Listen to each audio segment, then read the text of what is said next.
नमस्कार, न्यूज़ 24 देख रहे हैं आप। मैं हूं आपके साथ डॉक्टर मीना शर्मा। राजस्थान में टारगेट 25 है लोकसभा के लिए और इस 25 के टारगेट को जो पिछले 2 लोकसभा के आम चुनावों में हासिल करती रही है बीजेपी, अब हैट्रिक बनाने की तैयारी में है। और इस हैट्रिक बनाने के लिए बीजेपी के राजस्थान के मुख्यमंत्री और उनकी पूरी टीम एकजुट होकर ना सिर्फ मुख्यमंत्री और उनकी टीम बल्कि देश के सांसद भी जो राजस्थान में है, राजस्थान से आते हैं, वो गांव चलो अभियान में जुट गए हैं।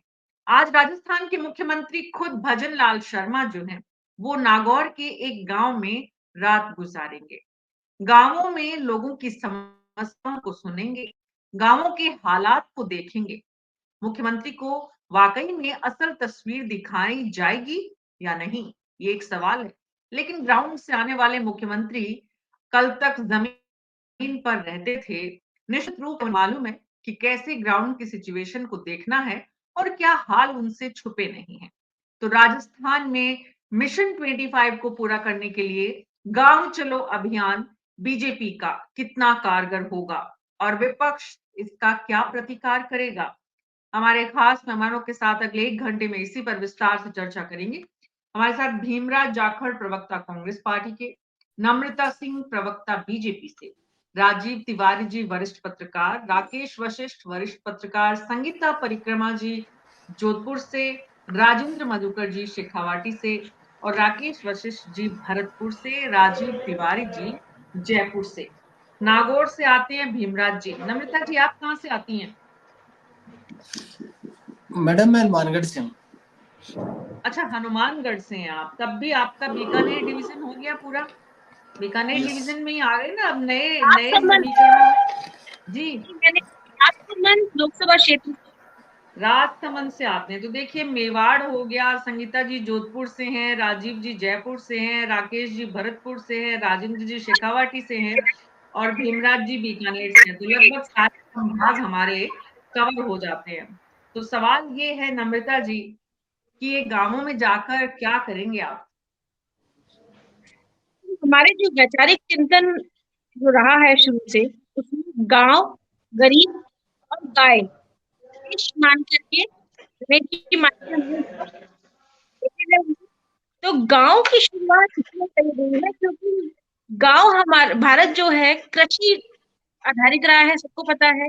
और गांव गांव में जिसको कांग्रेस सरकार के द्वारा के जमाने में, कांग्रेस जमाना जब था, तब गांव को महत्वता नहीं दी जाती थी। तो हमारी शुरुआत गाँव से हो रही है ताकि हम गाँव में जो आधारभूत चीज़ है, आवश्यकताएँ हैं, वहाँ की चाहे भौगोलिक सृष्टि देख लीजिए, चाहे वहाँ की अर्थव्यवस्था को किस तरह हम कर सकते हैं, इनको शुरुआत करने के लिए हम गाँव से स्टार्ट कर रहे हैं। और इसके लिए मैं आपको बताना चाहूँगी, जो गाँव चलो अभियान हमने शुरू करा है, इसमें 85,000 से ज़्यादा भाजपा कार्यकर्ता जाएँगे। उन्हीं में से एक मैं भी हूँ। आज मैं भी जो प्रतापगढ़ के दामोदर गाँव में आई हूँ। आप जैसे कि देख सकते हैं, एक सामान्य से परिवार में के बीच में आज मैं यहाँ पर उपस्थित हूँ। दामोदर गाँव जो ग्रामीण क्षेत्र है, 54,000 से ज़्यादा स्थानों में हाँ, जो है हमारे पदाधिकारी रात्रि निवास करेंगे, प्रवास करेंगे। सॉरी, ये जो गाँव चलो अभियान हमने बनाया है, ये है पूर्ण रूप से दिखाता है कि राज्य का विकास होगा और तभी राष्ट्र आपके का विकास इंटरनेट होगा, में कुछ इश्यू क्योंकि है इसकी नम्रता शुरुआत जी। नम्रता जी आपके आपके इंटरनेट में कुछ इश्यू है क्योंकि आप रूरल इलाके में हैं। हो सकता है, वापस आती हूँ आपके पास। भीमराज जी, कांग्रेस पार्टी क्या तैयारी कर रही है? बीजेपी एक तरफ नेहरू की याद दिला रही है कि उन्होंने क्या किया, दूसरी तरफ प्रधानमंत्री सांसदों के साथ खाना खा रहे हैं, तीसरी तरफ मुख्यमंत्री जो हैं वो गांवों में जा रहे हैं और उनकी पूरी टीम जिस तरह से एकजुट होकर यहाँ नम्रता जी बता रही हैं 85,000 कार्यकर्ता जाएंगे, क्या करेंगे भीमराज जी? देखिए नेहरू जी की याद करा रहे हैं तो मैं इनको ये याद कराना चाहता हूँ कि भारत जब आजाद हुआ था तो भारत किस पोजीशन में था और क्या क्या इंस्टीट्यूट नेहरू जी ने बनाए, एक बार उनको भी जरूर याद करना चाहिए। इसरो है, आईआईटी है, आईआईएम है, एम्स है दिए, और देश के जो एजुकेशन इंस्टीट्यूट देश के दिए, क्योंकि विकास की सीढ़ी होती है। मैं बार बार एक चीज दोहराता हूँ कि विकास के लिए शिक्षा का होना बहुत जरूरी है। वो नेहरू जी की देन है, उनको याद कर लेना चाहिए था कि नेहरू जी ने क्या क्या दिया, कैसे 16 दिन रूस के अंदर यात्रा करके उन्होंने सेल को लेके आए, जो इस्पात कारखाने इस देश को बनाए, जिनको आज केंद्र की सरकार बेच रही है, पीयूसी एक एक करके बनाए। उनको याद कर लेना चाहिए कि नेहरू जी को याद करते हैं। और बाहर विदेश में जब मोदी जी जाते हैं तो बार बार ये कहना पड़ता है कि मैं नेहरू और गांधी के देश से आया हूँ, ये बात आपको दूं। और नेहरू की मूर्ति और गांधी जी मूर्ति आगे नमन करते हैं।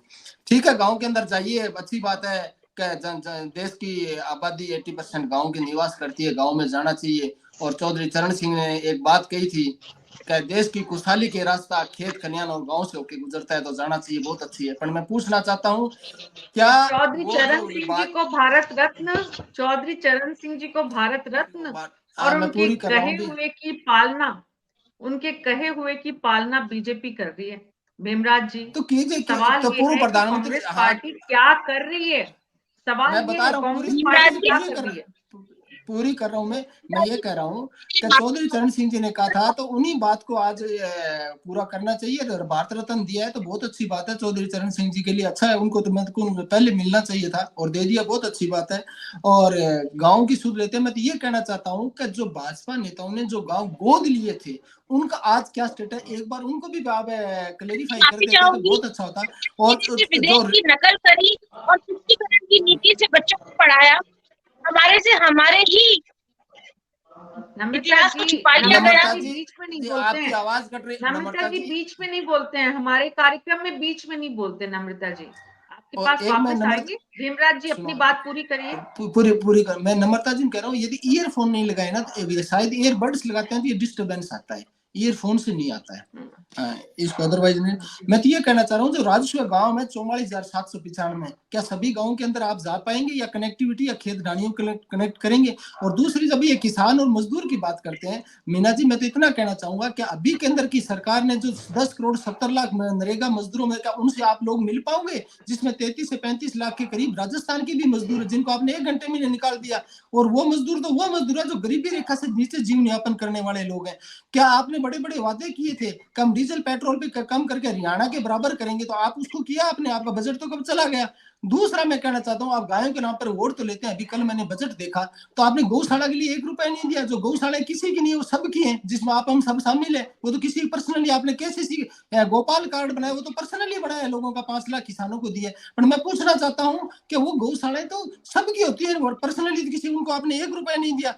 दूसरा मैं पूछना चाहता हूँ, मुख्यमंत्री जी भरतपुर से आते हैं, भरतपुर के अंदर 125 ऑयल मिल है, जिसमें से 100 आपकी गलत नीतियों की वजह से बंद हो गई। 10,000 लेबर सड़कों पे आ गई। क्या उन लोगों से आप जाके मिलोगे?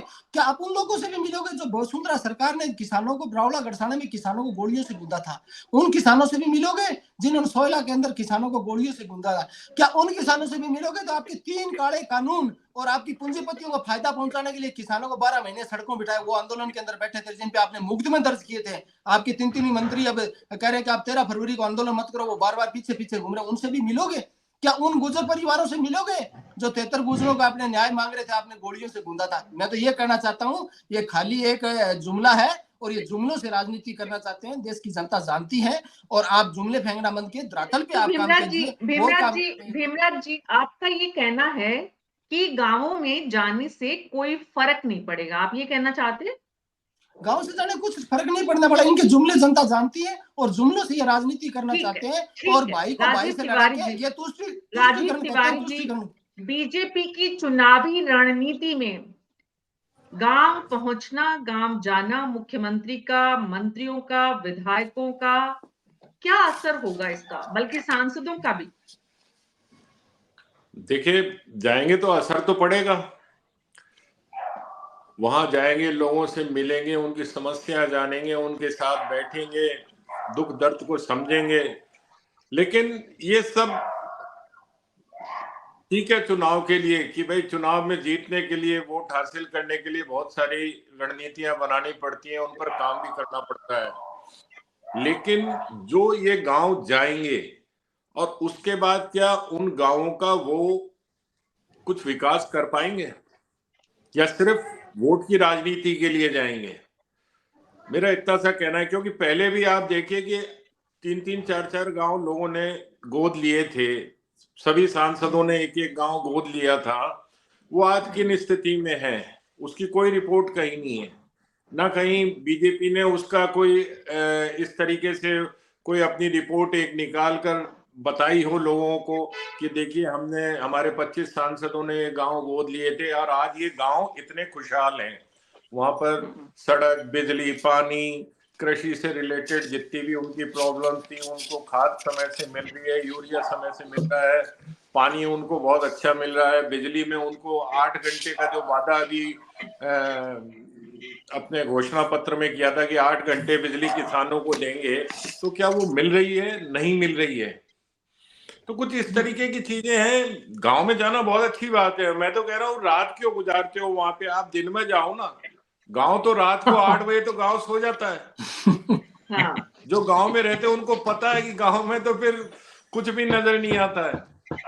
तो आप दिन में जाओ, सुबह 9 बजे से जाओ, शाम को 6-7 बजे तक रहो वहां पे, सारी चीजें समझो।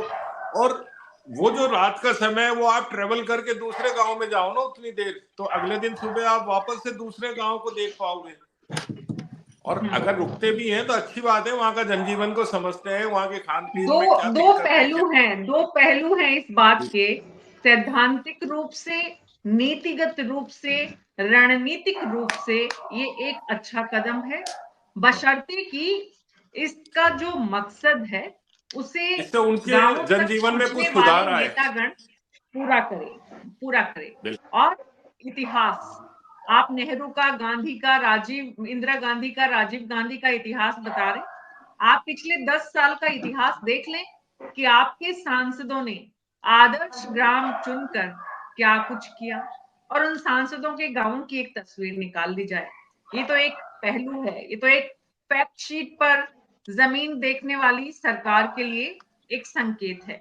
लेकिन चुनावी मूड में पूरा देश जब आ चुका है, तो कौन से सांसद ने किस गांव में कितना काम किया, इसका हिसाब जनता मांगेगी।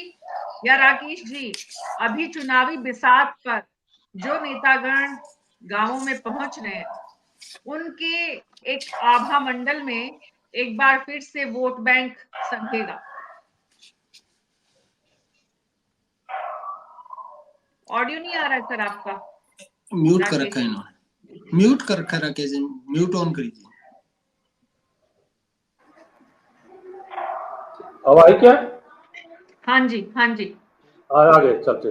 देखो आप देखो मीना जी, जो भाजपा की रणनीति को आगे पिछले 10 साल से आप देखें तो ये बड़ा स्पष्ट है कि जो उनकी वो 365 दिन सक्रिय रहते हैं चुनाव के मोड में, और राजनीतिक रणनीति नई नई तरह की लाते हैं। भाई सीधा सा बात है, हर राजनीतिक पार्टी का जो मोटो है वो चुनाव जीतना, सत्ता में आना, ये होता है। अब एक उनका जो सबसे बड़ा जो काम है बीजेपी का, वो है हर बूथ पर अपने कार्यकर्ता इकट्ठा करना, और बूथ लेवल का जो कार्यकर्ता जिसे बोलते हैं वो हर गांव में इनका मौजूद है। और ये अभी से नहीं हुआ, ये पिछले 10-12 साल से लगातार लग रहे थे, क्योंकि इनके जो साथ के संगठन है वो भी इसमें सहयोग करते हैं, वो लगातार इसमें लगे हुए थे। और हर लगभग मैं समझता हूँ 80% बूथों पर इनके कार्यकर्ता मौजूद हैं, चाहे वो कहीं कम है कहीं कहीं ज्यादा है। अब बात आई कि इस गांव में जाने का क्या उद्देश्य है, क्या करना चाहिए। गांव में जाने से, अब मैं राजीव जी की बात को मैं थोड़ा सा आगे बढ़ा रहा हूँ कि रात में क्यों जाते हैं। अगर आपने ग्रामीण परिवेश देखा हो, गांवों में कभी देखा हो गए हो, तो आपको एक बात लगाएगा, शाम को होते ही वहाँ जब सर्दियों के दिन है तो वहाँ आग लगा के वहाँ लोग बैठ जाते हैं, वहाँ चर्चा करते हैं, राजनीतिक चर्चा भी करते हैं, सामाजिक चर्चा भी करते हैं। और रात को जो लोग जो सोते हैं, उनके पास कोई वैसा, अब तो खैर मनोरंजन के साधन आ गए थोड़े, टीवी वगैरह, पहले मनोरंजन के साधन नहीं हुआ करते थे, तो वो 10-11 बजे तक इसी परिप्रेक्ष्य में बैठे रहते हैं, सारी चर्चाएं करते थे, उसमें आपस में क्या करना है क्या नहीं करना है ज्यादातर। पहले, अब तो थोड़ा टूटा है, पहले ये भी डिसाइड होता था गांव भाई कि भाई हमको किसको वोट देना है किसको नहीं करना। अब इनका कार्यकर्ता या नेता जब रात में उनके साथ बैठेगा, बातचीत करेगा, तो एक तो उनको यह लगेगा कि हमारी बात सुख दुख सुनने के लिए ये आदमी आया है, उनको सबको पता है क्या क्या नहीं है। ये हर मतदाता इस बात को जानता है तो इनका उद्देश्य केवल चुनाव जीतने का है राजनीतिक रूप से, ऐसा नहीं है वो झांसे पट्टी में आ रहा हो इनके कहने पर। दूसरा क्या है कि उनको कुछ जो वहाँ की बेसिक आवश्यकता है, क्या हो रहा है पंचायत स्तर पर, क्या हो रहा है, पटवारी क्या कर रहा है, ग्राम सेवक क्या कर रहा है, इसकी जानकारियां उनको मिलती है। उनकी जानकारियों को मिलने का वो ये कोशिश करते हैं कि यहाँ के लोगों को इस बात से संतुष्ट किया जाए कि आगे से ही कार्रवाई नहीं होगी और अपना वोट बैंक है उसको मजबूत कर। वोट बैंक तो सब जगह है, लेकिन जो थोड़ी कमजोरी कहीं आती है उसको इस तरीके से मजबूत करने का प्रयास करते हैं। अब आप देखिए एमपी से, आप मेंबर ऑफ पार्लियामेंट से आप उम्मीद ना करें हर गांव में वो सारा विकास का कार्य करेगा। एमपी का बड़ा क्षेत्र होता है, इसके विकास करने के लिए और ग्राम पंचायत है, सरपंच है, प्रधान है, जिला प्रमुख है, ये है। लेकिन एमपी के जाने पर अगर किसी गांव में रुकता है, एमएलए कोई जाकर रुकता है, तो उसके सारी वहां की ग्राम पंचायत की, पटवारी की, आपके प्रधान की, सरपंच की, जिला प्रमुख की, जिला परिषद की, ये सारी गतिविधियों का वास्तविक अवलोकन होता है, वास्तविक मूल्यांकन करता है। अब वो कितना पावरफुल है कितना नहीं है, तो वो उसके क्षमता के ऊपर डिपेंड करता है। जहां तक है, देखो ये चुनाव तो केवल मोदी के नाम पर होगा। हमेशा 2 इलेक्शन आप देख लीजिए, मोदी के नाम पर ही चुनाव होगा। ये तो एक अपने कार्यकर्ताओं को सक्रिय करने का इनका तरीका है, जैसे कार्यकर्ता इलेक्शन के वोट पर आवे और सारा काम करे। जी, तो 2 पक्ष हैं। एक पक्ष ये है कि आप रात को जाकर क्या करेंगे, और दूसरा पक्ष ये है कि रात को होने वाली गपबाजी में, चुनावी बातचीत में उनके मुद्दों को सुनकर आप उनके लिए क्या कर पाएंगे, ये एक रणनीति बनाई जाए। राजेंद्र मधुकर जी, ये जो गांव चलो अभियान की चर्चा, क्योंकि नागौर जब पहुंचे हैं मुख्यमंत्री और उनके साथ कई मंत्री सांसद भी निकले हुए हैं अपने अपने इलाकों में, तो आपके यहाँ क्या माहौल है इस गांव चलो को लेकर? गांव चलो अभियान पूर्णतः विफल है और माना कि चंदन फोकट का है मगर घिसे कौन। हालांकि ये अब चूंकि सत्ता की प्राप्ति हो चुकी है, जब बीजेपी सत्ता में नहीं थी तो यहां बूथ से लेकर के मंडल अध्यक्ष से लेकर के जिला अध्यक्ष तक सभी सक्रिय थे। लेकिन अभी जब सत्ता का सुख प्राप्त कर रहे हैं उसके बाद सभी निष्क्रिय हैं और केवल आप अगर पूरे जिले भर की बात करें तो यहाँ पर 2-3 ऐसे ग्राम रहे हैं जहां कार्यक्रम हुआ है। यानी कि आप ये समझिएगा कि पूरे जिले में केवल 2-3 कार्यक्रम हुए हैं। आज केवल लक्ष्मणगढ़ में डॉक्टर प्रेमचंद बेरवा आए थे और इसी समय यानी कि वहां से पूर्व केंद्रीय मंत्री सुभाष महरिया वहां मौजूद थे। जिला अध्यक्ष मुझे अभी एक कार्यक्रम में दिखाई दिए हैं, ज्यादातर तो जो जिला अध्यक्ष हैं वो दिखाई नहीं दे रहे हैं, ऐसा लगता है जिला कोई और चला रहा है। और ग्रामीण अंचल में जिस तरह की उम्मीद थी कि आओ गांव चले, तो गांव चले ये अच्छा है। निश्चित रूप से गांव जो है हमारी धुरी है, कृषि प्रधान देश में गांव की बड़ी भूमिका होती है।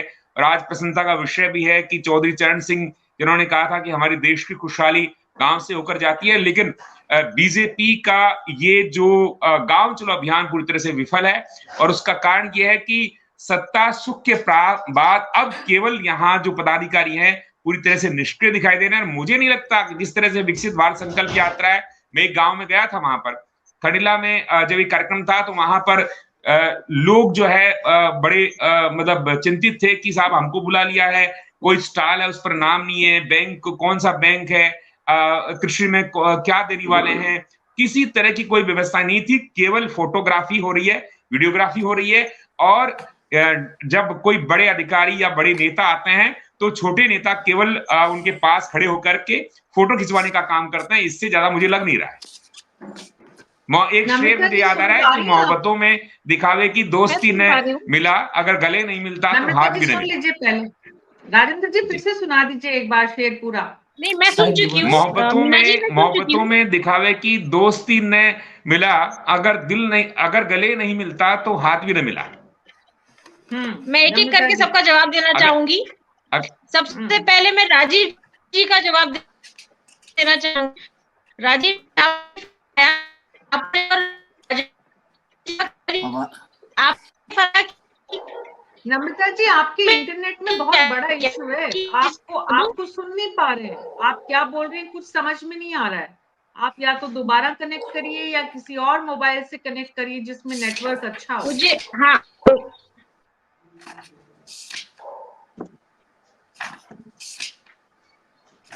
बोलिए जरा, वापस जुड़ते हैं। तब तक राजीव तिवारी जी आपके पास वापस आऊंगी। भीमराज जी, जैसे राजेंद्र मधुकर जी शेखावाटी का हाल बता रहे थे, आपने कांग्रेस के कार्यकर्ताओं ने ये जो बीजेपी का अभियान है इसके बारे में, जो लोग जा रहे हैं वो वहां पर क्या कर रहे हैं, कैसे कर रहे हैं, क्या करेंगे, इसको लेकर आपकी टीम को थोड़ा एक्टिवेट भी किया है क्या? बिल्कुल एक्टिवेट किया मीना जी। हमने पहले 25 लोकसभा का प्रोग्राम करे जिसमें 8 हमने कर दिए। अब हमारा ब्लॉक स्तर और बूथ स्तर पे कार्यक्रम है जिससे कार्यकर्ताओं से मिलना, हमारे प्लानिंग करना, हमारी इलेक्शन की प्लानिंग करना, तो वो सब लोग देंगे। मैं तो राजेंद्र जी के लिए एक शायर सभी के लिए कहना चाहता हूँ, नेताओं के लिए, कहो मुल्क में बहार तो गुलाब है जनता, अगर इन्हें छेड़े तो इनकलाब है जनता, हर सही सवाल का जवाब है जनता, अगर नेता से मिल जाए तो कामयाब है जनता। तो मैं तो ये कहना चाहता हूँ, यदि नेता सही मिलेंगे तो आप गांव में आज क्यों जा रहे हैं? मैंने अभी भी कहा कि गांव के अंदर आप जाइए। अभी मैं तिवारी जी की इस बात का समर्थन करता हूँ। भीमराज जी, जनता की जहां आप बात कर रहे हैं तो जनता ने तो चुन लिया बीजेपी को। अब जो जनता की जहां जनता तक ने सवाल है 200 तो सीटें नहीं दी है। हाल ही में चुने गए मुख्यमंत्री 2 महीने के मुख्यमंत्री हुए नहीं है कि वो गांवों में पहुंच गए, मॉर्निंग वॉक पर भी जा रहे हैं, सुबह जयपुर में मॉर्निंग वॉक कर रहे हैं, शाम को नागौर में, रात्रि गांवों में गुजार रहे हैं।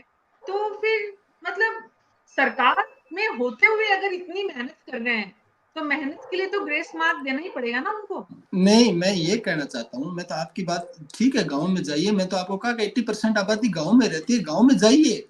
बट मैं ये कहना चाह रहा हूँ कि राजीव जी के तिवारी की बात समर्थन करता हूँ। मैं भी एक ग्रामीण से रहता हूँ, मेरा भी गांव में घर है, मैं गांव जाता हूँ। पर मैं ये जो इस बात का समर्थन करा कि गांव में 8 बजे बाद कोई नहीं मिलता है। तो वशिष्ठ साहब कहते हैं, वशिष्ठ साहब गाँव के अंदर वो माहौल चेंज हो गया।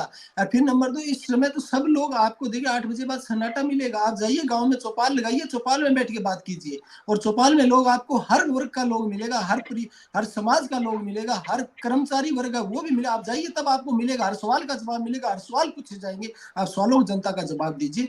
तब मैं आपको कहना चाहता हूँ कि इन गाँव में विकसित संकल्प यात्रा निकाली थी, उज्ज्वला योजना जोड़े, 5,94,000 आवेदन आज भी पेंडिंग है। कितने लोगों को आप सिलेंडर दे पाए? कांग्रेस की सरकार थी, 76 लाख लोगों हमने सिलेंडर दिए, इन्होंने 72,83,000 को भी सिलेंडर दिए अभी भी। और गौण मंडियां थी, वो गौण मंडियों का भी कहीं जिक्र नहीं हुआ, क्योंकि गांव के लोगों गौण मंडियां लगा दी। और मीना जी उन मंडियों को बिना बजट के लगाएगा, उनमें कोई एक्स्ट्रा खर्चा नहीं हुआ, एक्स्ट्रा कर्मचारी नहीं लगाए, खाली एक तुलवाई के लिए सिस्टम लगाया गया और कुछ नहीं किया, और किसानों को फायदा हुआ। तो इसलिए पूछना चाहता हूँ, जहाँ बिजली के कनेक्शनों की बात है, बिजली की लाइट, बिजली किसानों की काटी जा रही है, रात में बिजली दी जा रही है ठंड की तरह, आप उनका सवालों का जवाब दीजिए। इसलिए मैं कहना चाहता हूँ, इन्होंने गाँव के लिए जाके खाली वोट बैंक की राजनीति, गाँव के विकास के लिए नहीं जा रहे, गाँव के विकास का जाते तो उन चीजों का भी जिक्र करते कि हमने ये गांव गोद लिए थे, इनको यहाँ विकसित कर दिया, ये हमारा प्रारूप है। तब हम इस बात को एग्री करते कि हाँ गांव में जो गोद लिए उनका तो काम हो गया, बाकी का नहीं। क्योंकि 44,795 राजस्व गांव है राजस्थान के अंदर, और बहुत बड़ा एरिया, 7,95,00,000 की आबादी है। तो आप उनका क्या करोगे, किस ओर ले जाओगे? और किसान आंदोलन अभी दोबारा ताजा हो रहा है, पानी का आंदोलन अभी चल ही रहा है, क्योंकि 1200 क्यूसेक पानी हरियाणा ने हमारा काट लिया। प्रधानमंत्री फसल बीमा योजना लिए आज भी आंदोलन चल रहे हैं, प्रशासन से वार्ता हुई है, जाट आरक्षण आंदोलन भरतपुर में अलग से चल रहा है, ऑयल मिलें अभी बंद हुई है, मूंगफली की तुलवाई के अंदर बारदाना नहीं है, और जो इन्होंने इस वायदा किया था गेहूं का 2700 रुपए खरीदना, उसका इन्होंने लॉलीपॉप दे दिया, हम तो 2200 रुपए खरीदेंगे। तो आप उन वादों का जवाब तो दीजिए जनता को, हमने ये किया, ये करेंगे, ऐसा करेंगे। दूध के ऊपर अभी कुछ नहीं हो रहा, क्योंकि दूध के अंदर कोई प्रॉफिट किसानों को मिलता मुझे नजर नहीं आ रहा कहीं से।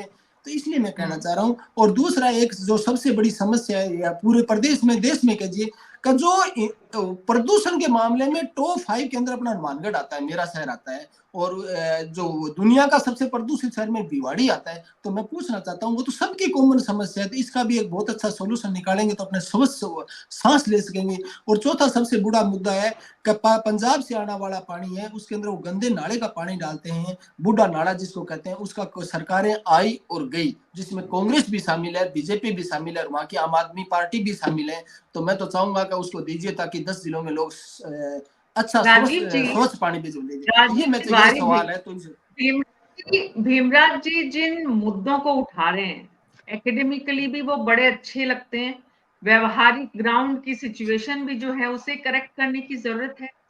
लेकिन सवाल ये है कि भीमराज जी जो मुद्दे उठा रहे हैं वो कांग्रेस पार्टी कौन से प्लेटफॉर्म पर सरकार के सामने, जनता के सामने रख रही है? जब कांग्रेस पार्टी के जो अध्यक्ष हैं या जो नियुक्त जो स्टेटमेंट्स देने के लिए जो लोग हैं, जो मीडिया से रोजाना इत्तेफाक रखते हैं, जिनकी एक दिन के हिसाब से स्ट्रैटेजी जो बैठकें हो रही हैं, उन वहां तो ये सब मुद्दे हैं नहीं। वहां तो कहते हैं कि देखिए एक और पर्चे की सरकार आ गई, देखिए एक और गोदी मीडिया का सलाहकार नियुक्त हो गया, देखिए ये सोशल मीडिया का बंदा अब आ गया है। मतलब कहीं कोई विपक्ष की जो जिम्मेदारी होनी चाहिए विषयों को लेकर, वो अगर गंभीरता हो तो रात में यात्राएं नहीं करनी पड़े। बिल्कुल, जो भीमराज जी कह रहे थे, तो मैं भीमराज जी से यही कहना चाहता हूँ कि पिछले 5 साल आप ही की सरकार थी, कितना पानी आपने पंजाब से रोकवा दिया, कितना वो साफ पानी आ गया, हरियाणा से आपने कितना उसके लिए प्रयास किया, आपने कितने गांवों का विकास किया। भाई कांग्रेस 5 साल रही है, चलो आप रात को गांव में जाके मत रुको, लेकिन गांव के विकास की बात तो करो। आपने दिन में कितने दिन बिजली दे दी? आपने भी तो रात में ही बिजली दी किसानों को, आपने दिन में दी थी क्या?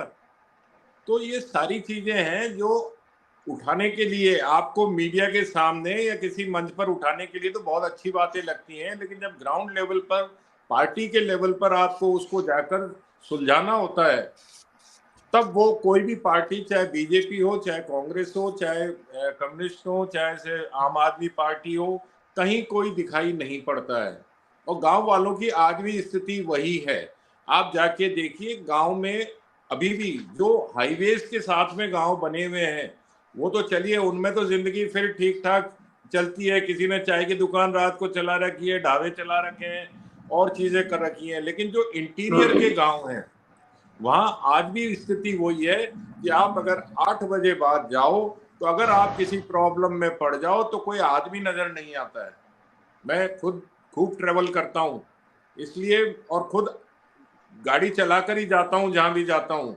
मैं ट्रेन में, बस में सफर नहीं करता, तो मैं इस चीज को जानता हूँ कि अगर कहीं रात को आप कहीं गाये बगाए गाड़ी पंचर हो गई या कोई और प्रॉब्लम आ गई या आपको किसी चीज की जरूरत पड़ गई, तो 8-9 बजे बाद ऐसा सन्नाटा दिखता है, वह आदमी ढूंढे से नहीं मिलता है। तो गाँव में हमको जो विकास होना चाहिए वो अभी तक, जो हम कहते हैं 75-76 साल हो गए साहब आजादी को आए हुए, लेकिन गाँव में क्या विकास हुआ? आप सिर्फ शहरों का विकास करके, गाँव को खत्म करके शहरों को बढ़ाकर उसका क्या हल निकल रहा है? जो इंटीरियर में आज भी गाँव है, आप इसीलिए देखिए कि हमारे यहाँ खेती का रकबा लगातार कम होता जा रहा है जी और लगातार जो उपज है वो तो सारी रिपोर्ट्स कहती हैं, रोज मीडिया में और उसमें हम देखते हैं सोशल मीडिया पे, तो जितनी उपज है उनकी जो उसके अंदर हाइजीन होती है वो खत्म होती जा रही है। 50% हो गई है गेहूं में, आपके और दूसरे में। फिर हम कहते हैं कि हमको मिलेट्स अपनाना चाहिए, तो मिलेट्स की क्या स्थिति है आप देख लिए, उनके भी सबके रकबे कम होते जा रहे हैं। तो हम एक तरफ बातें कर रहे हैं सब चीजें बढ़ाने की और उनको बहुत हल्ला कर रहे हैं कि हम ये कर रहे हैं वो कर रहे हैं, लेकिन पिछले 5 साल कांग्रेस ने भी उस पर कुछ नहीं किया, उससे पहले 5 साल बीजेपी ने भी उसमें कुछ नहीं किया। अब देखते हैं, अभी तो 2 महीने की सरकार है, इसका हम ज्यादा, एक दिन में तो ना फसल कम होती है, ना ही एक दिन में किसान, वही तो मैं कह रहा हूँ ना, ये तो बरसों की चली आ रही प्रॉब्लम है। तो अभी तो 2 महीने हुए हैं भजन लाल जी की सरकार को, और भजन लाल जी खुद गांव से हैं, और सबसे बड़ी बात है उन्होंने आने के बाद भी अपने गांव के जो जगह हैं उनको छोड़ा नहीं जी। वो भरतपुर में भी गांव में जा रहे हैं, गिरिराज जी में भी जा रहे हैं, और बजट में उन्होंने जो अभी तक, एक सेकंड मैं अभी बता रहा हूं आपको कि गिरिराज जी में एक राजस्थान में आने वाला तीर्थ स्थल है पूछली का रोठा, वहां आप जाइए, इतनी बुरी स्थिति है मेरे ख्याल में वशिष्ठ जी तो गए होंगे, उन्होंने देखा भी होगा। और अब उसके लिए बजट में अगर नाम आ रहा है उस जगह का कि वहां के लिए भी साहब कॉरिडोर बनेगा, एलोकेशन होगा वहां, वरना आप अगर 8 बजे बाद उस जगह पर राजस्थान से एंटर करेंगे तो आप रास्ता ही भटक जाएंगे, जी। इतनी बुरी और स्थिति है वहां पे। तो तो आज अगर आज इन्होंने अचानक ऐसी जगहों के लिए ट्विटर सोचा है और तो सोशल अच्छी मीडिया पर बात है। चर्चा हो रही है, आज अचानक इस जगह की चर्चा हो रही है, लाइमलाइट में है, तो हाँ, मुख्यमंत्री के आने से ही इस जगह की चर्चा, अगर वो भी गोविंद देव जी के मंदिर के साथ 20 मंदिर जो बिल्कुल। पूर्णोद्धार के लिए रखे गए हैं, जिनका बजट अप्रूव हुआ है अभी, तो उसमें मैं यही एक कह रहा हूं कि उस जगह एक की ही है। भी कोई मान्यता या उसके धार्मिक लिहाज से उसका महत्व इनसे कम नहीं है। गिरिराज जी में भी आज रोज लाखों लोग जाते हैं, जैसे गोविंद देव जी के मंदिर में लाखों लोग जाते हैं, खाटू के श्याम जी में लाखों लोग जाते हैं, और दूसरे श्रीनाथ जी में या और मंदिरों में जाते हैं, सालासर जी में जाते हैं, तो वैसे ही उतनी भीड़ वहां भी। और वहां की तो लोगों की आस्था देखिए आप, 14-21 किलोमीटर की पद यात्रा है, कुछ लोग तो एक दिन में रोज करते हैं वहां पे। तो अगर उस जगह का विकास करने की सोचिए तो ये बहुत अच्छी बात है। बिल्कुल। तो नम्रता सिंह जी, जो अच्छी बात है उसके लिए बधाई की पात्र है सरकार, कि सरकार के प्रयास हो रहे हैं और सभी वरिष्ठ लोग उस बात में एक साथ हैं। लेकिन सवाल नम्रता जी, सवाल ये है कि गांवों की जो परिस्थिति आज हमारे देश में है, कम से कम राज्य में ये लोकसभा चुनाव तक का शगुफा नहीं रहे और अगले 5 साल लगातार ऐसा ही मोमेंटम बना रहे, ऐसे ही मंत्री, मुख्यमंत्री, विधायक, पार्टी के बाकी लोग, सरकार के लोग अगर इसी तरह गांवों में जाकर वहां की समस्याएं देखें, उनसे रूबरू हों, उनका समाधान क्या हो सकता है, क्योंकि बाकी पेपर पे जो चीजें होती हैं वो तब ग्राउंड पर जाकर देखते हैं, उसमें बड़ा फर्क होता है। तो सवाल ये नम्रता जी कि ये मोमेंटम सिर्फ अगले 3 महीने के लिए, 2 महीने के लिए है कि 5 साल के लिए? मीना जी, मैं अपनी पहले बात पूरी करना चाहूंगी, नेटवर्क इशू हो गया था। सबसे पहले तो राजीव जी ने जो बात कही थी कि जो योजना हमारी चली है, इसके लिए सभी गांव को रात को रुकने के लिए क्यों जा रहे हैं। तो राजीव जी, जब हम जाते हैं शहर से गांव में, जैसे मैं जयपुर से यहाँ पर प्रतापगढ़ जिले में आई हूँ, तो बाय रोड आई हूँ, तो मैंने इस बाय रोड आते आते मैंने सड़क भी देखी है, खेत खलियान भी देखे हैं, आर्थिक संरचना भी देखी है, भौगोलिक संरचना भी देखी है, और सब कुछ देख करके अब मैं रात्रि विश्राम, जो कि माननीय राकेश जी ने कहा कि जो गांव में एक शब्द होता है हताई का टाइम, मतलब जब सब बातचीत करने बैठते हैं कि हमारे पास ये सुविधा है, ये कमी है, हमें ऐसा करना है। सुबह मैंने पूरा अवलोकन किया है, अवलोकन करने के बाद में शाम को मैं बैठूंगी, अच्छा हमें क्या करना है और क्या नहीं करना। और किसी भी गांव में जाकर के रात्रि प्रवास करने का अर्थ होता है कि हमने पूरा मंथन किया है और शाम को हम इसको काम करेंगे। अब बात रही माननीय राजेंद्र जी माननीय ने जो कहा था कि मुफ्त का चंदन है पर घिसे कौन, तो मुफ्तखोरी की लत जो थी वो कांग्रेस में थी। और आपने जो कहा कि भारतीय जनता पार्टी सिर्फ 3 महीने के लिए काम कर रही है, तो मैं आपको बता दूं, जब विधानसभा चुनाव हुए थे, हम जब जीते थे तब भी नेक्स्ट डे से हमने काम शुरू कर दिया था। हम करणपुर सीट को हारे थे तब भी हमने मंथन शुरू कर दिया था कि हम क्यों हारे। तो हार और जीत के बाद में काम करने की व्यवस्था हमारे है, लेकिन छुट्टी मना करने, विदेश जाने की व्यवस्था कांग्रेस की रही है। वो हारे या जीते, वो छुट्टी मनाने के लिए आराम से जाते हैं। तो ये आप दोनों के पहले तो सवालों का हुआ जवाब। आपने मीना जी फरमाया कि ये 3 महीने का तो काम नहीं है। मैं आपको बताना चाहूंगी, पिछले 9 सालों के अंदर प्रधानमंत्री ग्राम सड़क योजना के द्वारा ऐसा कोई भी गांव नहीं है जो जुड़ा नहीं है, जिसमें सड़क निर्माण नहीं हुआ है। स्वर्ण जयंती रोजगार योजना के द्वारा किसी भी ऐसा गांव नहीं है जहां पर रोजगार के लिए व्यवस्था नहीं बनाई गई है। राष्ट्रीय ग्रामीण रोजगार गारंटी सूचना, ग्रामीण आवास योजना, प्रधानमंत्री जन धन खाता। नम्रता जी, कितने गांवों में घूमी हैं आप, ये बताइए, कितने गांव घूम के आई हैं आप? देखिए, मैं जयपुर से प्रतापगढ़ तक करीबन ये 400 किलोमीटर का दायरा है, इसमें कितने गांव आए होंगे आप अंदाजा तो लगा सकती हैं।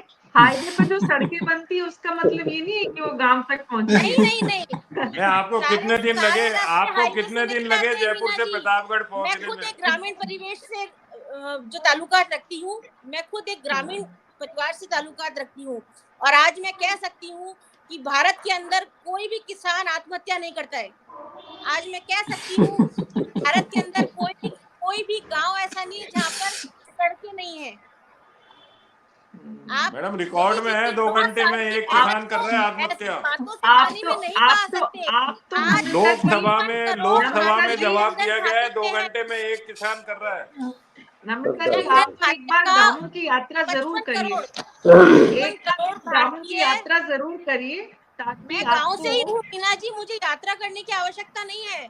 मैं ग्रामीण परिवेश से ही हूँ, मेरा ग्रामीण में ही, गांव में ही रहता है, तो मुझे ग्रामीण क्षेत्रों में यात्राओं की आवश्यकता नहीं है। लेकिन फिर भी आज हमारे आपने माननीय अपने गांव मुख्यमंत्री के जी अलावा हैं, आसपास के गांवों को देखा नहीं है, राजस्थान के मैंने गांवों को आसपास देखा नहीं है, के भी ये तो गाँव आप को ऐसा देखा। नहीं बोलते। लेकिन कोई बात नहीं नम्रता जी, कोई बात नहीं है। राजनीति में समय के साथ सब कुछ समझ में आता है। आप भी थोड़ा और, अभी तो बड़ी अच्छी प्रवक्ता बन सकती हैं आप, बड़ा अच्छा बोलती हैं। बस थोड़ा सा देखिए, तथ्यों को और दुरुस्त करिए। अच्छा मुझे बोलती हैं तथ्यों की, थोड़ा और। मैं आपको दुरुस्त तथ्य ही बता रही हूँ। आपको अगर मेरे तथ्यों पर यकीन नहीं है तो सबके पास गूगल है, उसमें चेक कर लीजिए प्रधानमंत्री जनधन आवास में 55 करोड़ से ज्यादा के लाभार्थी लिए हैं कि नहीं लिए। आप मोदी जी के 9 साल के कार्यक्रम को, 9 साल के जो उन्होंने मेहनत करी है उसको हवा में और हंसी में नहीं टाल सकती हैं, कोई भी नहीं टाल बिल्कुल सकता है। बिल्कुल नहीं टाल सकते। भीमराज जी, एक रोड मैप बनाइए, आप की व्यवस्था की एक बात की पूरा थी, चार्ट बनाइए आप सौभाग्य उन योजना गांवों के का द्वारा जहां पर हर घर सड़कें जाती नहीं है। में और फिर नम्रता जी के साथ अपन सब चलेंगे जो पैनल में बैठे हैं यहाँ पर, एक अच्छी बिल्कुल यात्रा आपका, गांवों की करेंगे। आप आप किसी भी गांव में जाइए, आपके आसपास, मेरे साथ तो बाद में आइएगा, आपके आसपास कोई गांव हो, आप वहीं जाकर के मुहैया करके आइए। क्या वहां पर आप लोग भी दुखी घुमा हैं, सुखी सकती हैं, हैं? आपकी ऐसे सरकार है, नरेंद्र मोदी जी भारत आपकी में सरकार है, सीनियर लोग हैं, इतना तो आप भी कर 2000 सकती हैं। प्रधानमंत्री बन के नहीं आ रहे हैं। राजीव जी, मैं एक सवाल पूछना चाहता हूं नम्रता जी कि प्रधानमंत्री ग्रामीण सड़क योजना ये कब शुरू हुई थी?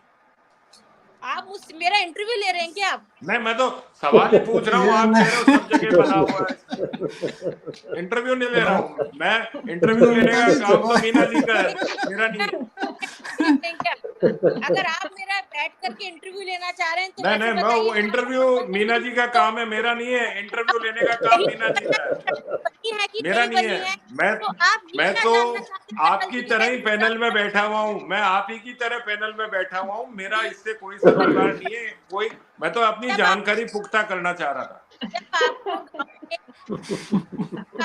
नम्रता जी, नम्रता जी, अटल के नम्रता जी, साथ आपसे बहुत ज्यादा उम्र है राजीव तिवारी जी की, बहुत ज्यादा। तो उनके मैंने अनुभव का सम्मान करते हुए कहा है, हम आगे बढ़ते हैं। हम आगे बढ़ते हैं नम्रता जी, बहुत बहुत वरिष्ठ हैं राजीव तिवारी जी। और जो इस चर्चा का मकसद है वो ये है पैमाना कि हमारे गांवों के हालात सुधरे। क्यों ले हमारा देश आप अगर गांवों का देश है तो उस गांवों के देश पर जब हम गर्व करते हैं तो हमारे गांवों के लोगों का जो परिवेश है वो भी गर्व करने वाला होना चाहिए। वहां के बच्चों को भी पौष्टिक भोजन मिलना चाहिए, अच्छी एजुकेशन मिलनी चाहिए, वहां पर पौष्टिक पानी भोजन पहुंचना चाहिए, है, वहां की महिलाओं को शिक्षा पानी के लिए दूर दराज में नहीं जाना चाहिए। बहुत सारी शौचालय बातें। की व्यवस्था है। नम्रता जी प्लीज, नम्रता जी प्लीज थोड़ा सा सुन लीजिए। आपको सुना ना सबने। अब अब क्या है कि आपकी सरकार है तो एक तो आपकी जिम्मेदारी है कि आप हम सबको एक टूर करवाएं। और वो अच्छा वाला टूर, एक तो वो जो आप जहां जहां जाती हैं, जिन जिन गांवों में वहां सड़कें हैं, और एक भीमराज जी के साथ जहां सड़कें नहीं है। अब आप दोनों की इच्छा हो तो आप टूर बना लीजिए, फिर बता दीजिएगा, फिर चलेंगे। तो सवाल ये है राकेश वशिष्ठ जी कि एक तरफ लोकसभा चुनाव का लक्ष्य है और कोई भी राजनीतिक दल उसे पूरा करने के लिए तैयारी करेगा ही। तैयारी के लिए जो दूसरा राजनीतिक दल कांग्रेस में जिसकी सत्ता थी, अभी 2 महीने पहले तक जो दल सत्ता में था, उसकी तैयारी जब आप तुलनात्मक रूप से देखते हैं तो कहां पाते हैं? देखिए मीना जी, जहाँ तक चुनावी तैयारियों का सवाल है, मैं तो पिछले जब से मैं तो 40 साल हो गए खैर, लेकिन पिछले 10 साल के टेंडर की अगर हम बात कर रहे हैं और खासतौर से नरेंद्र मोदी के में प्राइम मिनिस्टर बनने और उनके सहयोगी अमित शाह के आने के बाद बीजेपी की जो कार्य प्रणाली है उसमें काफी अंतर आया है। उन्होंने अपने कार्यकर्ताओं को मोटिवेट किया है और वो हमेशा उनको सक्रिय करने के लिए कोई ना कोई कार्यक्रम आयोजित करते रहते हैं। वो उनको कितनी सफलता मिलती है कितनी नहीं है वो तो एक अलग अलग बात है, लेकिन वो कोशिश ये करते हैं कि उनका कार्यकर्ता हमेशा इलेक्शन के मोड में रहे, हमेशा सक्रिय रहे, करे। अब जो ग्रामीण क्षेत्रों की असली जो बात है, जो मेरा खुद का अनुभव है, काम पिछले 15-20 साल चाहे कांग्रेस का हो चाहे बीजेपी का, काम तो हुआ है, लेकिन उसमें जो सबसे बड़ी जो खामी है कामों में वो है भ्रष्टाचार। आपको ध्यान हो तो एक बार ये किया गया था कि 2-3 बार किया गया था पिछली सरकारों ने कि यहाँ सरपंच बड़ा पावरफुल होता है ग्राम में विकास के लिए। उनके लिए किया गया भाई हम आपके थ्रू काम नहीं कराएंगे, हम तो पूरे जिले वाइज या पंचायत समिति वाइज या जिला परिषद वाइज ये हम टेंडर कराएंगे, उसके हिसाब से काम कराएंगे। आपका पूरे सरपंच सड़क पर आ गए, उन्होंने विरोध किया, इस बात के तैयार नहीं हुए कि इस तरह का काम हो। उनको कहा पावर तो हमारे पास होनी चाहिए, हम ईंटें खरीदेंगे, हम खरीदेंगे, हम रोड बनवाएंगे, ये हमारा अधिकार है। क्योंकि वो जो सरपंच है वो 20-20, 25-25, 50-50 लाख रुपए खर्च करके आता है जो चुनाव। ये तो आप सब लोग जानते होंगे, बिना पैसे के तो आजकल चुनाव है ही नहीं। और इसी हिसाब से जिला परिषद तक जो है ना वो सारे चुनाव इसी तरह के होते हैं। फिर आप और जगह तो पता नहीं, लेकिन मैं अपने इलाके की मानता हूँ कि जिला परिषद के चुनाव में और प्रधानी के चुनाव में पैसे का नंगा नाच होता है। माँ आप चाहे किसी पार्टी के आए हो, वोटिंग के लिए उनको संतुष्ट ढंग से संतुष्ट किया जाता है, तब वोटिंग होती है, तब प्रधान बनता है, तब जिला परिषद बनता है।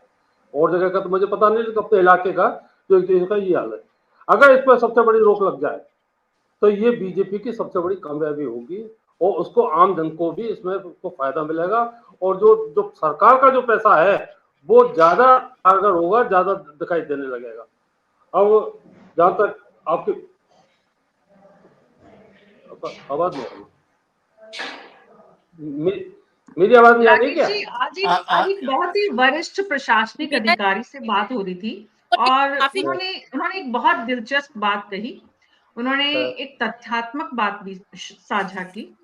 वो ये थी कि इस वक्त जो भी वरिष्ठ प्रशासनिक अधिकारियों के ट्रांसफर की जो लिस्ट निकली है और जिस तरह के अपॉइंटमेंट हुए हैं, मसलन जेडीसी के पद पर मंजू राजपाल का होना, फिनेंस में अखिल अरोड़ा का बने रहना और भी बहुत सारे ऐसे नाम, संदेश नायक का मुख्यमंत्री कार्यालय में जाना, तो इन सब को लेकर जितनी चर्चाएं थी उसमें एक अहम बात थी, वो ये कि भ्रष्टाचार पर लगाम लगाने की कोशिश छोटी सी नजर आ रही है।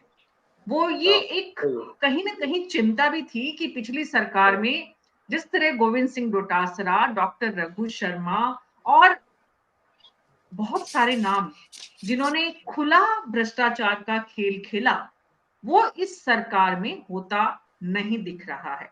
इसके लिए कम से कम अभी सफल कोशिश नजर आ रही है। कितनी सफल होगी वो आने वाला समय बताएगा। लेकिन जिस तरह के जेडीसी के पद पर और भी बहुत सारे नामों की चर्चा हुई, बहुत ईमानदार ऑफिसर के रूप में जाना जाता है मंजू राजपाल को, और क्योंकि मैं बहुत करीब से भी जानती हूँ, मेरे जिले से हैं, मेरी सीनियर रही हैं, लेकिन मैंने आपको और भी जैसे मसलन नाम बताए। तो सवाल ये है कि एक तो ये प्रयास है और दूसरी तरफ हर समय आप चुनावी मोड में रहते हैं। प्रधानमंत्री, मुख्यमंत्री, आज यहाँ पर ये कि प्रधानमंत्री ने कहा गांव चलो, तो पूरी बीजेपी गांव चल रही है, उस पर फिर कोई सवाल नहीं है कौन जा रहा है कौन नहीं जा रहा है। हालांकि राजेंद्र मधुकर जी ने कहा कि जो लोकल पॉलिटिक्स है कि मान लो उप मुख्यमंत्री आ रहे हैं तो वहां पर जो लोकल जिलाध्यक्ष है या जो भी बीजेपी की टीम है वो किसी दूसरे गुट से है, दूसरे गैंग से है, वो अगर नहीं पहुंच पा रही है, और अगर वाकई में ऐसा हो रहा है, ऐसा कितनी जगह हो रहा है, ये भी एक सवाल है, क्योंकि शेखावाटी में तो परेशानियां हैं, ये सबको पता है, लेकिन बाकी दूसरी जगह भी क्या ऐसा हो रहा है, ये एक नम्रता जी के लिए फीडबैक का काम भी करेगा। चेक करें अपनी पार्टी में कि बाकी कहाँ कितना ऐसा हो रहा है। लेकिन सवाल ये भीमराज जी कि यहाँ प्रधानमंत्री ने कह दिया तो मुख्यमंत्री चले गए, बाकी सारे मंत्री, सांसद और तमाम जो लोग हैं, आपके यहाँ ऐसी स्थिति नहीं है। और ऐसी स्थिति नहीं है, वो यहाँ पर राज्य के चुनाव में तो परेशानी बनी ही, लोकसभा के चुनाव में भी परेशानी बनती दिख रही है आपको? नहीं, कोई परेशानी नहीं है। ऐसे ही यहाँ याद है, संगठन का सीनियर मैनेजमेंट जो प्लानिंग करता है वो प्लानिंग नीचे आती है, उस पर काम शुरू होता है, ऐसा कुछ नहीं है। और आई थिंक जिस संगठन होता है, कोई भी हो, भाजपा हो, कांग्रेस, जिसमें जो सीनियर मैनेजमेंट इनके मोदी जी हैं या इनके राष्ट्रीय अध्यक्ष हैं, जो गाइडलाइन दे देते हैं कार्यकर्ता उस हिसाब से काम करते हैं। ऐसा हमारे कहीं कोई दिक्कत नहीं होती है। और हम हमारे लोग कुछ अपनी मार्केटिंग दिखाते हैं, कुछ अपनी मार्केटिंग की, सबका काम करने का तरीका अलग अलग है, अलग अलग विचारधारा है, काम सब जगह हो रहा है, कोई दिक्कत नहीं है। हम हमारी प्लानिंग से काम कर रहे हैं, ये अपनी प्लानिंग से काम कर रहे हैं। और मैं तो पूछना चाहता हूँ कि ये गांव के अंदर जा रहे हैं, क्या सहकारी बैंकों से जाके मिलेंगे जिसका 22,000 करोड़ का आपका टारगेट था, 19,000 के लोन दिए गए? दूसरा, क्या बीजेपी की अभी नई गाइडलाइन आई है कि हम तो किसानों पे टैक्स लगाएंगे? यदि आप हो तो एक बार मैं आपको आई थी न्यूज पेपर के अंदर आई है, बाकायदा मीडिया चैनलों से हमें पता लगा हम किसानों के ऊपर टैक्स लगाएंगे। क्या ओपीएस का कभी जिक्र करेंगे जो लागू थी, जो कर्मचारी की बुढ़ापे की लाठी होती है, क्या उस बात का जिक्र कर पाएंगे? तीसरा, मैं पूछना चाहता हूँ, एक सेकंड पूरा कर रहा हूँ, किसानों की आत्महत्या की बात कर रही थी, मैं अभी बताना चाहता हूँ कि 2016 एक सेकंड जो मेजर इश्यू है मैं बोलूंगा, मैं कह रहा हूँ कि जो किसानों की आत्महत्या के आंकड़े बीजेपी ने बताने बंद किए थे। मत मिलाइए भीमराज जी, गाँवों में जाकर क्या करेगी सरकार? मैं ये बता रहा हूँ, किसानों की आत्महत्या की बात के लिए मैं कहना चाहता हूँ, किसानों की आत्महत्या के आंकड़े बताने बीजेपी ने बंद किए थे। और 2014 से 2024 तक 1 लाख किसान आत्महत्या कर चुके हैं और 1 लाख करोड़ का किसानों के लिए आवंटित बजट आपने रिफंड कर दिया। आप किस बात की बात करें? किसानों की। और आप मैडम किसानों की बात कम से कम करिए। 3 काले कानूनों का पक्षधर करने वाले तो लोग आप ही थे ना। 750 किसान शहीद होकर वो किसान दोबारा आ रहे हैं। आप किस मुंह से बात कर रहे हो किसानों की? थोड़ा बहुत आप ध्यान रखिए। और पीछे का इतिहास बीजेपी का जानने के लिए आप किसानों की लाशों पर, मजदूरों की लाशों पर राजनीति करने वाले लोग हो। मजदूरों के आपने कोरोना काल में कैसे सड़कों पर रोंदने मजबूर कर दिया था। आप सरकारें पढ़ रहे थे, हवाई जहाजों में घूम रहे थे, कुत्ते बिल्लियां तक आपने हवाई जहाजों में लाई है और मजदूरों के लिए आपने बसें नहीं करी। आप कैसी बातें कर रहे हैं? आप कोरोना के लिए कह रहे थे थाली बजाओ कोरोना चला जाएगा, कोरोना बाबा रामदेव की कोरोना लाभ जारी कर रहे थे। किस बात से बात कर रहे हैं आप? ऐसे मत कीजिए। किसानों की जो एक्चुअल बात है वो कीजिए। उस बात को यदि बढ़िया बातों की हम भी समर्थन करेंगे, पर आप झूठे वाई लूटने के चक्कर में आप गांव में मत जाइए। चुनावी वोट बैंक के लिए गांव में जा रहे हो। यदि किसानों की हकीकत में आपको चिंता होती है तो 13 महीने किसान दिल्ली के बॉर्डर पे नहीं बैठते और अभी पानी के लिए नहीं बैठते और बिजली के लिए नहीं करते। और दूसरी बात और कहना चाहता हूँ कि आप जो जाट आरक्षण आंदोलन चल रहा है, आप उसका देखिए भरतपुर से जहाँ से मुख्यमंत्री जाते हैं, आप उसकी बनाइए कमेटी, आप उनकी करिए। आज ठंड के अंदर किसान में और जो किसान ही मिलेंगे ज्यादातर आपको। यदि आप गाँव से प्रेम रखते हैं तो आप उस बात का जिक्र कीजिए, पर आप इस बात का मत कीजिए। किसानों के बारे में होता है, जो बोल रहा है उसको सुनते हैं, फिर अपनी बारी आने पर बोलते हैं। इनको याद दिला रही हूँ, इन्होंने कहा आत्महत्याओं का स्वरूप बता रहे हैं, मैं इनको याद दिला रही हूँ कि कांग्रेस राज में तो किसानों पर गोलियां चलाई गई थी। हमारे प्रधानमंत्री मोदी जी ने कह दिया और हम सब लोग उनकी एक आवाज पे चल उठे। यहाँ तो राहुल गांधी जी की आवाज सुनना तो बहुत दूर की बात है। राहुल गांधी जी की अपनी नौटंकी खत्म नहीं हो रही। अगर किसान इतना ही दुखी है तो एक बात बताइए, भारत विश्व की 5वीं सबसे बड़ी अर्थव्यवस्था कैसे है आज? अब मैं बता रहा हूँ कोई एक दिन में नहीं बना है। तो नरेंद्र मोदी जी ने आसमान पे थोड़ी उठाए, पीछे से की संस्थाएं थी। आप मुझे एक बात बताइए, ज्यादा शौचालय बनाए गए क्या? एक सेकंड में जवाब भीमराज जी प्लीज। नम्रता जी, जैसे आपको हर गांव में सड़क मिली, वैसे ही आपको हर घर में शौचालय भी मिला क्या? बिल्कुल, मैंने तो आप मुझे बताइए कौन से घर में आज शौचालय नहीं है? 12 करोड़ से अधिक शौचालय बना दिए गए हैं। महिलाओं की सबसे बड़ी समस्या होती थी ये, महिलाओं की शारीरिक कई प्रॉब्लम होती थी, उनको भी देख करके भारत सरकार ने, मोदी जी ने महिलाओं के लिए कई सुविधाएं उपलब्ध कराई है आंगनबाड़ियों के द्वारा। महिलाओं की चिंता मणिपुर भी जाना चाहिए एक बार, और महिला पहलवानों का भी जिक्र करना चाहिए। प्लीज राजेंद्र मधुकर जी,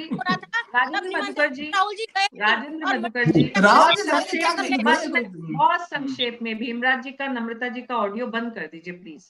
राजेंद्र मधुकर जी, सवाल ये है कि जैसे नम्रता जी प्लीज, सिनेमानंद को याद कर लीजिए। जी राजेंद्र मधुकर जी, कांग्रेस पार्टी में भीमराज जी जैसे बोल रहे हैं सब कुछ ठीक है, वैसे ही सब कुछ ठीक है, या फिर बीजेपी में जितने विरोधाभास आपने शेखावाटी में बताए, उसके बाद जो एक्शन दिख रहा है इस पूरे अभियान से, गांव चलो अभियान से, उसमें और कांग्रेस पार्टी की एक्शन में कितना फर्क है? सबसे पहले तो मैं एक शेर से भीमराज जी को समर्पित करना चाहूंगा कि मत कहो कि आकाश में कोहरा घना है, यह किसी की व्यक्तिगत आलोचना है। मैं आपको पिछली सरकार में ले जाना चाहता हूं, जहां आपके आदरणीय राहुल गांधी जी ने एक सभा में संबोधित करते कहा था कि आप 1 2 3 4 5 6 7 8 9 10 बोलेंगे तो किसानों का कर्ज माफ हो जाएगा, लेकिन ऐसा नहीं हुआ। वस्तुतः किसान केवल दोनों दलों के लिए वोट बैंक है। जब कभी मैं इन बेमुकुट के गोपालों के दर्शन करता हूं, मेरा सिर स्वयं ही झुक जाता है। जब कभी मैं ऐसे फकीर के दर्शन करता हूं तो ऐसे मालूम होता है, नंगे सिर नंगे पांव, एक टोपी सिर पर, लंगोटी कमर में, एक काली कमली कंधे पर, एक लंबी लाठी हाथ में लिए हुए, गायों का मित्र, बैलों का हमजोली, पक्षों का हमराज, महाराजाओं का अन्नदाता, बादशाहों के सिर पर ताज रखने और सिंहासन पर बिठाने वाला, भूखों और नंगों को पालने वाला, समाज के पुष्प उद्यान का माली और खेतों का हाली, मैं उस किसान की बात करता हूं जिसे केवल दोनों दल केवल वोट बैंक समझ रहे हैं। आप शेखावाटी में बीजेपी से प्रश्न किया जा सकता है कि आपने कुंभाराम लिफ्ट कैनाल पर कोई चर्चा नहीं की, बजट में आपने हाथीनी कुंड से शेखावाटी को कैसे किसानों को जल मिलेगा, यहाँ के खेत कैसे सुरक्षित रहेंगे, हम न रहेंगे तब भी तो ये खेत रहेंगे, इन खेतों पर घन गहराते शेष रहेंगे, जीवन देते, प्यास बुझाते, माटी को मदमस्त बनाते, लाल बदरिया के लहराते केश रहेंगे, हम न रहेंगे तब भी तो ये खेत रहेंगे। इन खेतों और किसानों की सुध दोनों दल नहीं ले रहे हैं, केवल वोट बैंक है। मीना जी, मैं आपको बता दूं जी, तो ये जो वोट बैंक है, इसी को तो साधने की तमाम कोशिशें हो रही हैं, इसी को तो लेकर सारी कवायद है। इसी वोट बैंक के सहारे तो सत्ता की कुर्सी हासिल करनी है और उसी जोड़ तोड़ में सब जुटे हुए हैं। सवाल सिर्फ इतना सा है कि उस सब जो जुटे हुए हैं उन कोशिशों में जनता किसके साथ खड़ी होगी, और इस सवाल का जवाब जनता ही देगी निश्चित रूप से। आप सबका बहुत बहुत शुक्रिया इस चर्चा में शामिल होने के लिए। तो देश में बीजेपी ने एक नया अभियान शुरू किया है और देश की सरकारें केंद्र से लेकर राज्य के मुख्यमंत्री, राजस्थान के मुख्यमंत्री खुद इस गांव चलो अभियान में शामिल होकर एक गांव, नागौर के गांव पहुंचे हैं। वैसे ही दूसरे मंत्री और पूरी बीजेपी सरकार का इस तरह से लोकसभा चुनाव की तैयारियों में जुट जाना कितना सही है, ये एक सवाल है, और इसे लोकसभा चुनाव तक सीमित कर देना कितना सही है, ये दूसरा सवाल है। और क्या लोकसभा चुनाव के बाद ये गांव चलो अभियान जारी रहेगा, ये तीसरा सवाल है, जिसका जवाब राजस्थान की सरकार को खुद को देने की जरूरत है, न जनता को न विपक्ष को। आप सबका बहुत बहुत शुक्रिया इस चर्चा में शामिल होने के लिए। न्यूज़ 24 पर हमारी हर दिन कोशिश होती है कि आम आवाम के मुद्दों को हम आम आवाम के साथ साझा करें। आप अगर जनता, जो दर्शक जो इस कार्यक्रम को देख रहे हैं, अपने सुझाव, अपने विधानसभा क्षेत्र के मुद्दों को हमारे साथ साझा करना चाहते हैं, तो न्यूज़ 24 के फेसबुक और यूट्यूब चैनल पर आप अपने सुझाव कमेंट बॉक्स में दे सकते हैं। हमारे पैनलिस्ट से आप सीधे सवाल भी पूछ सकते हैं। आज मेरे साथ इतना ही। नमस्कार।